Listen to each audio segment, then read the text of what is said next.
头起先，咱要来关心的就是赖总统今仔日就是就职满一冬啊。即马煞传出有2个中国人，若像是用舢板啊偷渡来到金门，而且呢海巡署即马已经甲这2个人依法甲伊送办。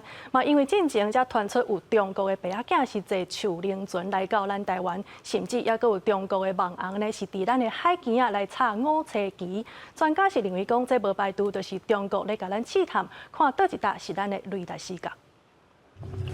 林过的人。海巡人员要求各普里龙帮的中国人上船。20透早5:08分，海巡金门守望哨用热显像系统查到好亲像有人要为2大海峡偷渡进花，随回动国军守备大队拿查围捕。7:53分查到2个讲为厦门要来扣海雷亚的中国查甫人，嘛查到1台迪拜啊。有2名中国人士从小型舢板释放保利龙浮绑，企图偷渡上岸。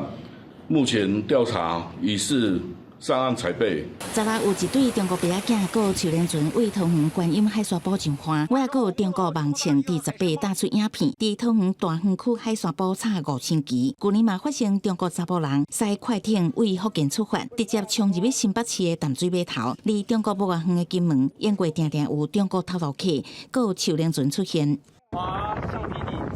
海巡无排除偷渡案是中共认知作战的一项。专家分析，树灵船这种小型船真细台，雷达较歹侦测，无排除是共军试探咱华济雷达性能加业界，想要找到海防的老胖。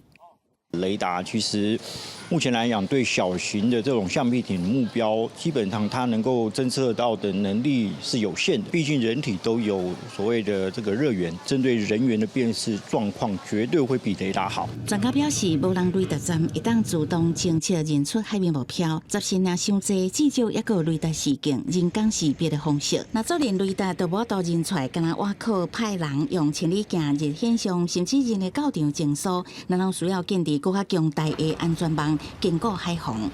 记者综合报道。